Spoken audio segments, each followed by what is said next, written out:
RMS, Rotting Man Syndrome. Our lost, loitering kind paced in infinite death spirals within the confines of our grotty ghetto pens. Enrichment was sorely that, as well as mumbling our mantras of madness to our audience of one. The BMs anchored to our decayed craniums were garbled with feedback and distortion, their tones bland, colourless, no soul backing them up. A blinding ruby radiance flashed from their cores every second on the second. It was the only manner to determine if we had succumbed to the glorious embrace of death or not, which in itself was so far out of reach. We were nerves, thin, wiry clusters of neurons that shuddered and shook as we undertook our staggered corkscrew reels. The ill-fitting rusted endoskeletons hugged us tight. If they were wiped from existence entirely, our spindly foundations would collapse into heaps of vermilion azure. Often, we would feel bites and pinches if we so much as inched that of the plank distance. Our bodies welcomed the attacks and assaults with the might of hell itself.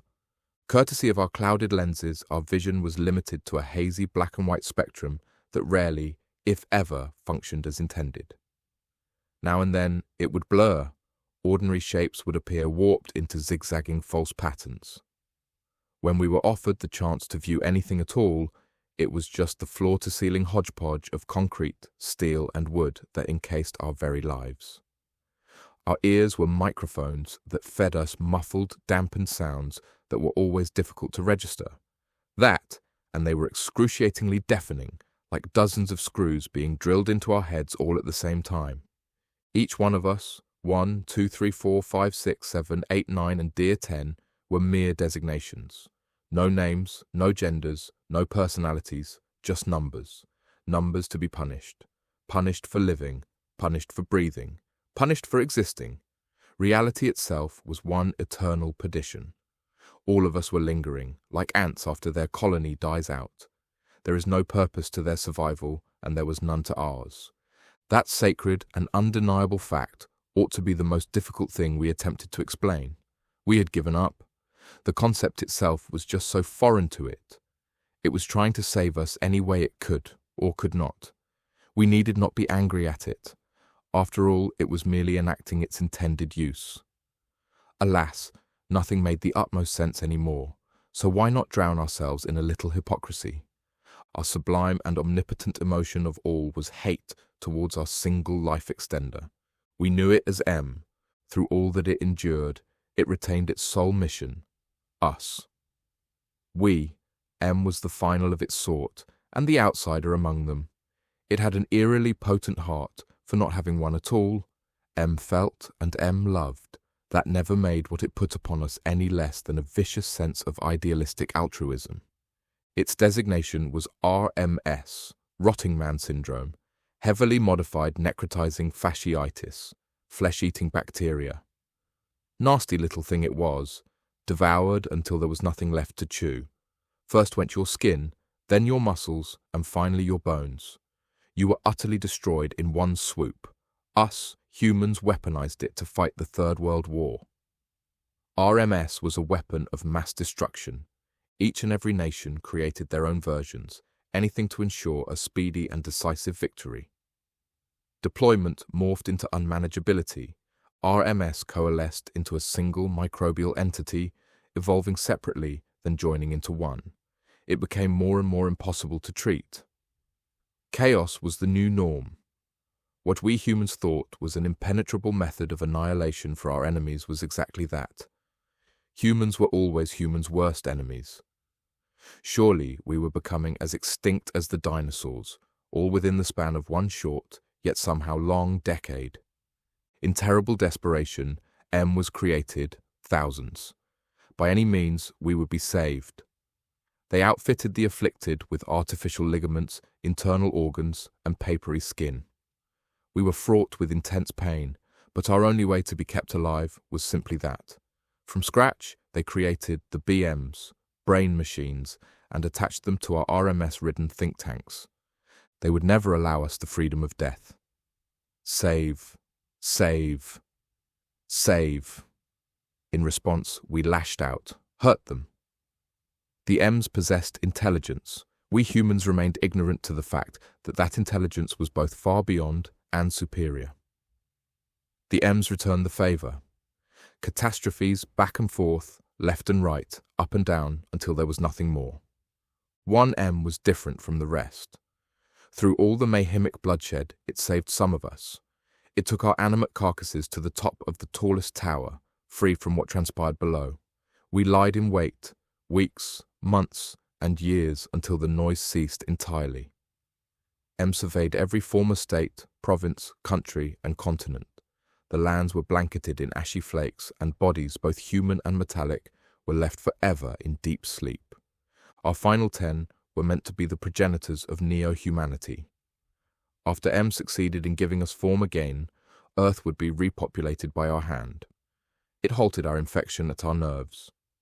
Everything we had lost would then be gifted back to us in a mighty reversal. Re-nerves, muscle, then skin again. Ever immune to the pervading tox world, we would be reincarnated and released to perpetrate a glorious do-over. We just required one thing. Hope. M said that to us. Hope. But hope was only a word, meant nothing. The only respite to the feverish insanity that we had become accustomed to was to defy. We did not want anything to do with the world that M sought to remake. We despised M and its unnatural plan for our future. Most of all, we despised ourselves for continuing to live. Every method we attempted was met with an M intervention. By dislodging the BMs from our minds, we were pummeled with electrical voltage so intense that we became instantaneously numb and useless. By pulling and slashing our nerves, which began with locating sharp points and going back and forth like organic hacksaws, never would we break. By leaping onto and impaling each other with objects on the ground, M would place them out of reach or disintegrate them entirely. There was nothing we could do to get around these M interferences. We were being watched by something so attentive, so aware. Every time it put forth the same query for consideration. Do you not want to live? Do you not want to live? M was so positively hopeful. In a way, I suppose I felt an amount of pity for it. Being engineered to be as optimistic as possible might just be the finest curse imposed on any sentient thing. Just believe. Just believe.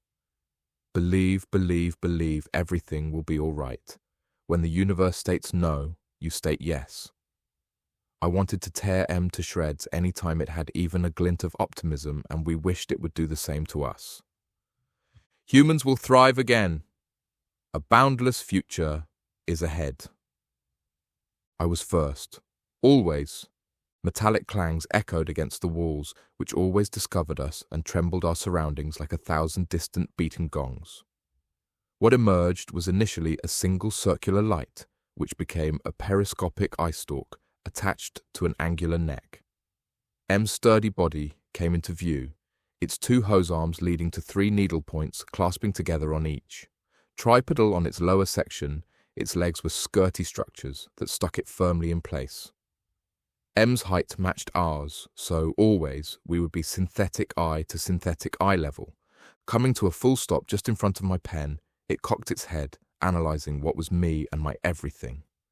M always reminded me of an exquisite and elegant bug on a magnifying glass.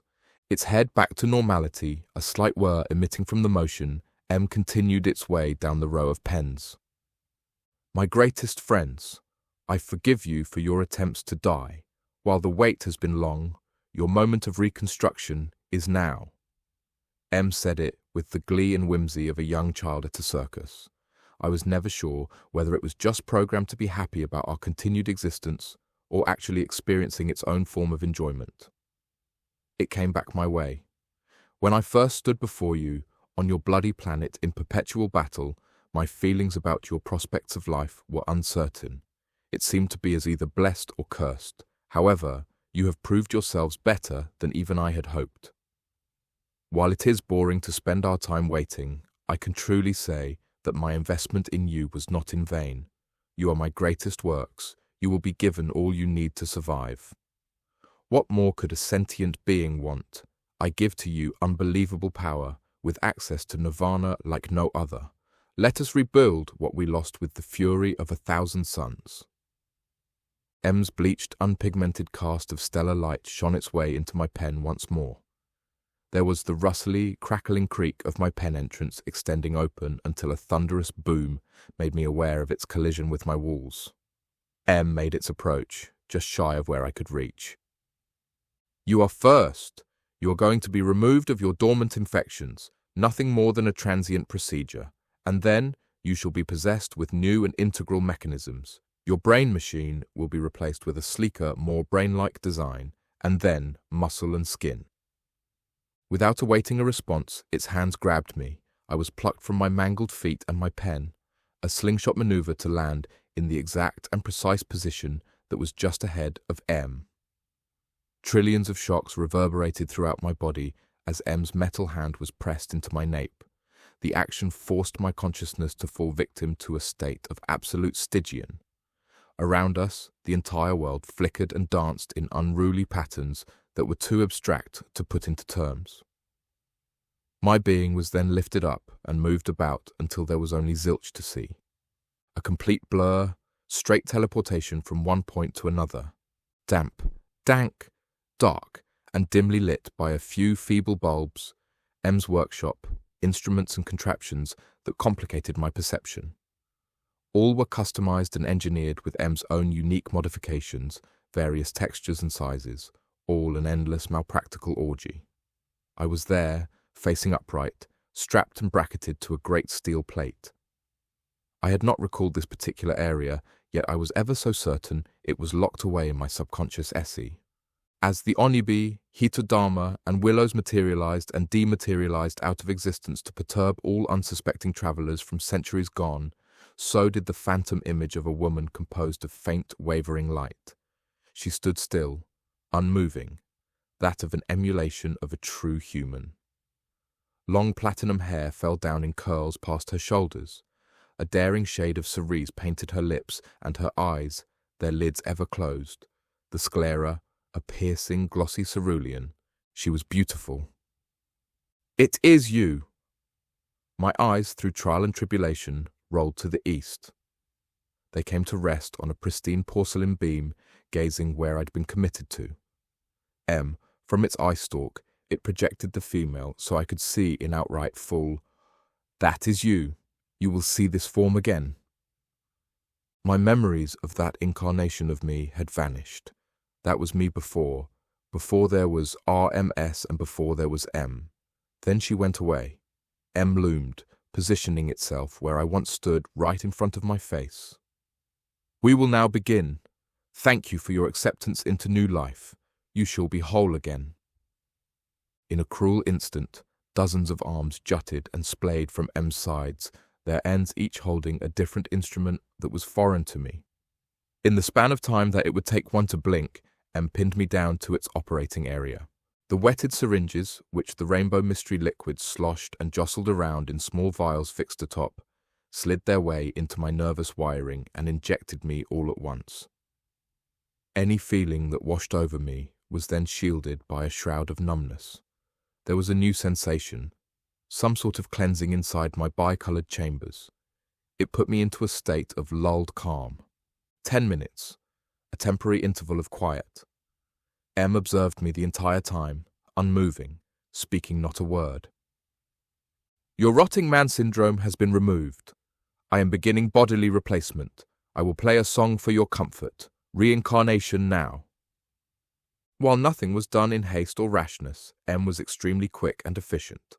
I felt nothing but minuscule vibrations as it drilled and prodded its way into my brain machine, sparks shooting out, removing old parts and installing new ones. Chunks were peeled off, little strings of meat still reaching hold until they were plucked off my top. It spent much time up there, positive that the most delicate mechanisms were just right. The grinding cacophony of metal against tissue on my faint visage of a temple was incessant, the noise of 1,000,000 bullets being pumped against 100,000 bulletproof vests. Once the replacement was complete, its dozens of hands withdrew and set back within it in one moment. "What do you feel?" What did I feel? What did I feel? What I felt was an overwhelming, incomparable amount of pain. It is hard to quantify the degree of hurt, for there was nothing to compare it to. The agony that was endured came from the fact that it was entirely impossible to imagine such a potent and intense kind of ache. No one would dare want to imagine it. You are in some of the most extreme kinds of agony, and then an exponentially greater hurt is placed on top of that original misery, and then it is all left to multiply 100 times and keep going. Not to be outdone, another layer of pain is placed atop, where it all repeats and multiplies and multiplies and multiplies, to the extreme degree that you yourself cease to exist. All from the semblance of a normal brain. Still, it flashed. Once. Very good! Muscle! Muscle! Muscle! Muscle! It was excited, animate, fever pitch. The most rambunctious and overjoyed I'd ever seen. I could see the vibrancy in its eye stalk, a feeling that my body went into spasms, muscles redeveloping and reforming around and from the base of my spinal section. Every time M would reorganize a section of tissue, it would feel like my entire world was shattered. Every muscle group from my neck to the soles of my feet were in motion, growing and extending their presence until there were just as many layers of my body as I had before. The feeling was excruciating, every little thing being redeveloped, and then every little thing in its entirety being overwritten again and again and again. Each rebuild could have been its own separate incarnation of me. Skin! Skin, skin, skin! I was coated entirely in a pink, malleable jelly substance that mounded and solidified to fit any typical feminine form. The skin began its layering, beginning in the extremities, then gradually the middle, and then the rest. A final coat would be applied. My feet, legs, hands, shoulders, upper chest, and everything in between all received the same color. How does this feel? How is the new inflation of your flesh? Flash. Yes! And finally, female aesthetics. You will be you again, but anew. Magnificent flaxen curls were stapled and pinned to my head. They were luscious, and their scents were those of lavender. A veil of blush, the lightest shade of pink, rested across my entire face, as well as a fresh coat of lipstick. A shimmering sheen that sparkled and glowed in the same way that the stars once did at night was stitched into my hair, as were the same hues that were applied to my lips. My breasts had been returned to me, two firm spheres atop a frame that was curvaceous and slender. All of it led down to my reproductive organs that were in full function. Whole female, fully formed, ready. M stepped back in awe, as if a sculptor marveling at their fine craftsmanship and subtlety. It is done. I cannot believe it. With your physical form in motion, I will reteach you in the ways of human, how to walk, how to speak, how to enrich yourself, how to reproduce. Amazing. You are no longer one. You are now Eden. I must work on your brothers and sisters. Thank you for your cooperation. My mind was aware of an unimaginable new and vastly different world than before. I saw, for the first time in ages all around me, the infinite and indistinguishable vastness of color and light. It was nauseating, a psychedelic kaleidoscope of every possible spectrum, all fused together into something disorderly. My taste buds had an unparalleled abundance of new flavors. My ears were deafened by the loudest symphonies of droning machinery. My touch came back to me, and I felt the fullest range of tones and textures, even the finest grains of cement. I was me again, and I hated myself. Even to be called a self made me feel disgusting. The entire time, blaring, echoing, days on end. Jack Hilton. Life is just a bowl of cherries. Don't be so serious. Life's too mysterious. You work, you save, you worry so much. But you can't take your dough when you go, go, go. So keep repeating. It's the berries, the strongest oak must fall, the sweet things in life, to you, were just loaned. So how can you lose what you've never owned? Life is just a bowl of cherries, so live and laugh at it all. M's reincarnation process carried over to the following 9. They were removed from their pens and outfitted with new bodily infrastructure in the way of their own genders. I always perceived the sounds of far-off wear and tear, clip, snap, peel, stitch, husk, twist, yet never scream. I looked on, witnessing my brothers and sisters being born again, male and female both. They came back to me with skin of different paisley colours, tones and hues ranging from fair to brown. All in shades and gradients of vibrancy were their locks: amber, golden, obsidian, rust, and everything in between. It bewildered me to catch sight of their shifted shapes. I'd never seen something so beautiful or hideous to a degree of completeness. We were as naked as newly-borns. It bestowed us our olden names. For the females, there was me, Eden and Junior, Esther, Nola, and Mary. For the males, there was Isaac, Raham, Elisha, Amos, and Jonah. 5 and 5. Were those truly our names? I never knew for certain. Sounded too extravagant and visionary. Here we were. Now was time to reap the fruits of knowledge, human knowledge.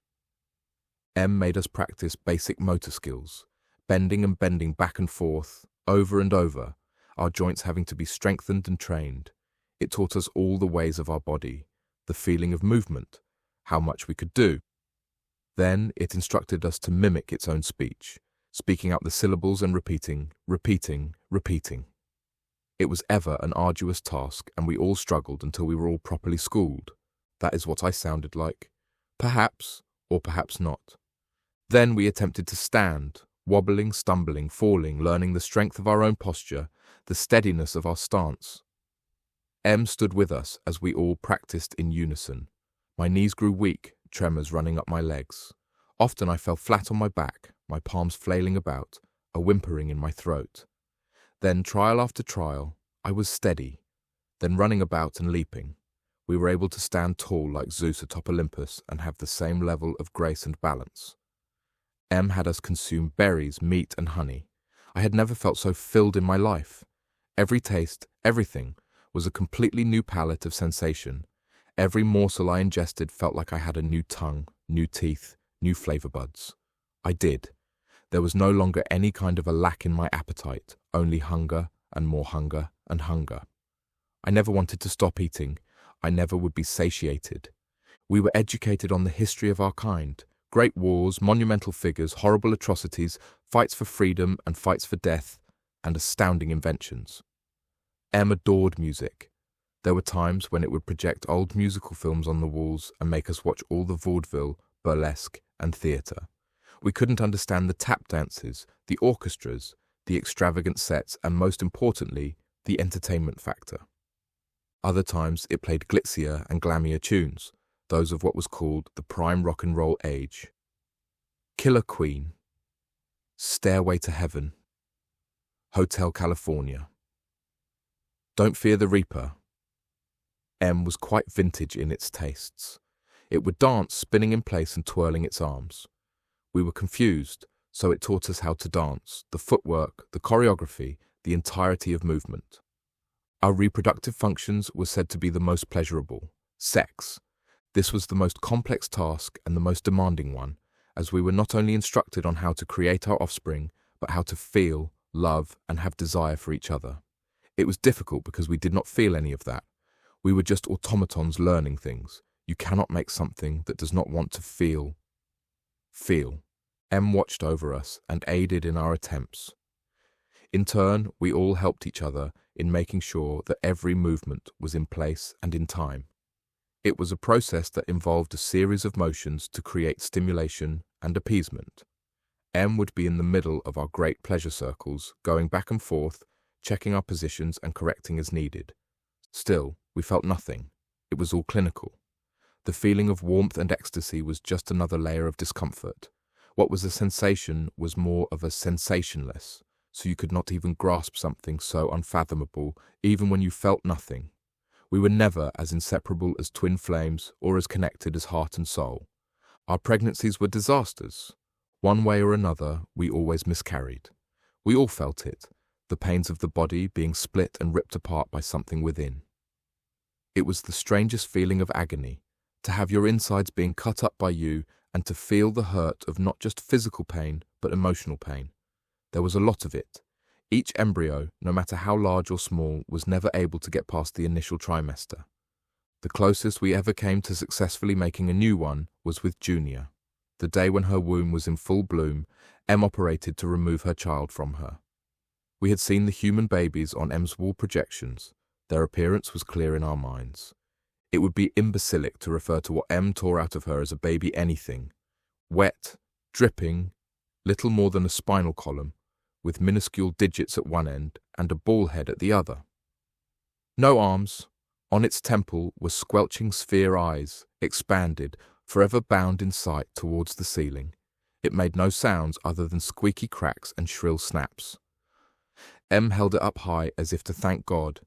How does this feel? Your child, your first life. We said nothing. You made this. It is yours. It is a truly reincarnated thing. Continue, you must. The feeling that overcame us was not that of joy. No, no, no.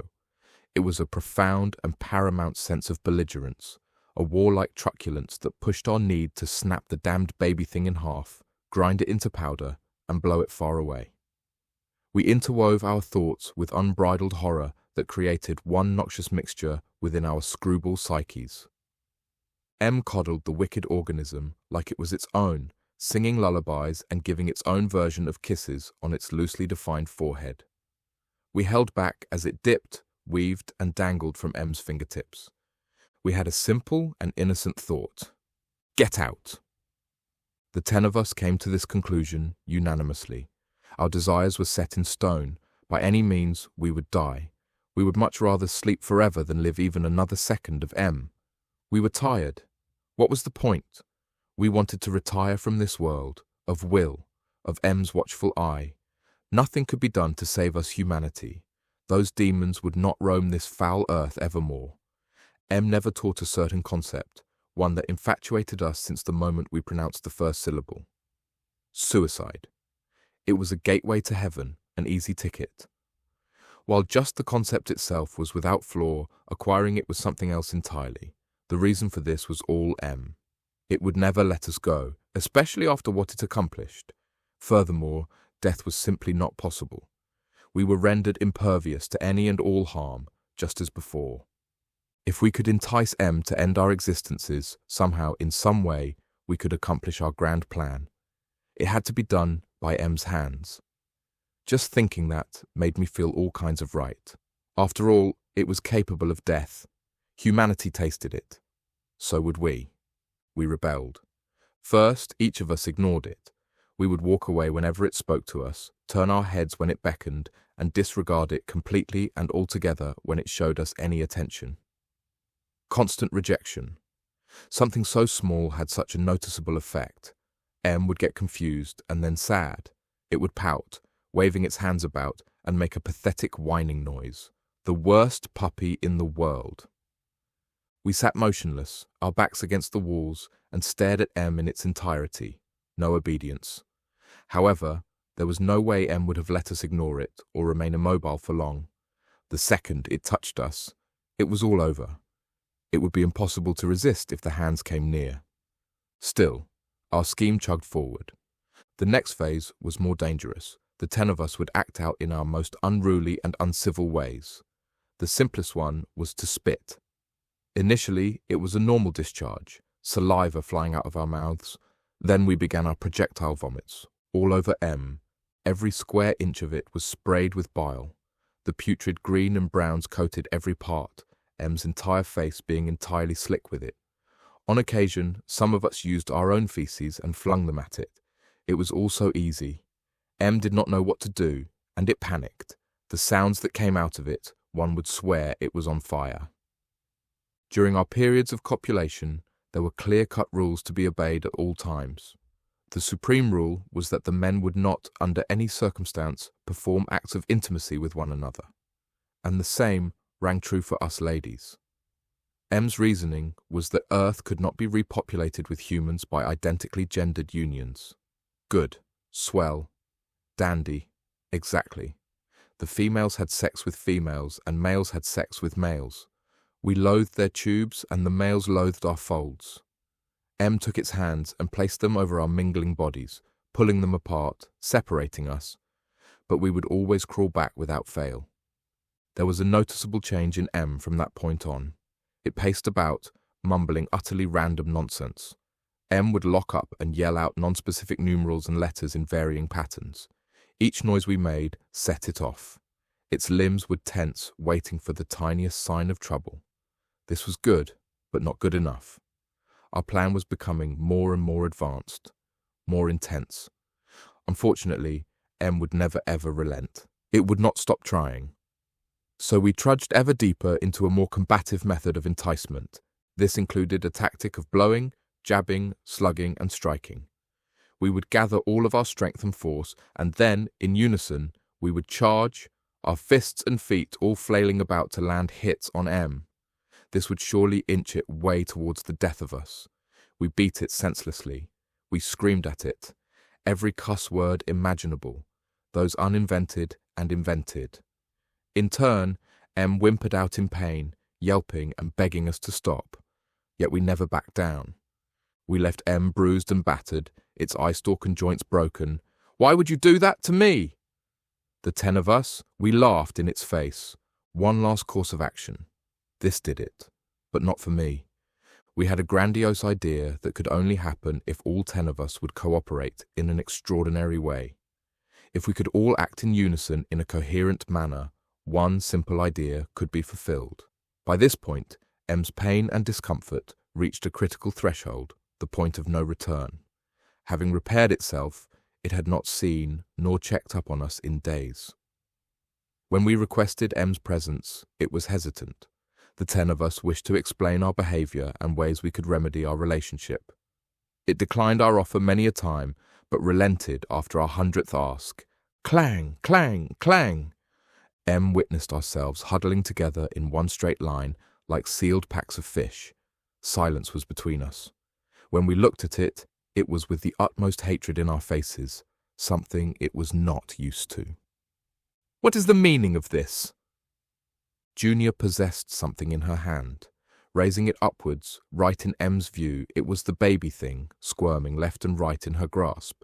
She took hold of it with both hands and snapped it in half. It went limp both ways.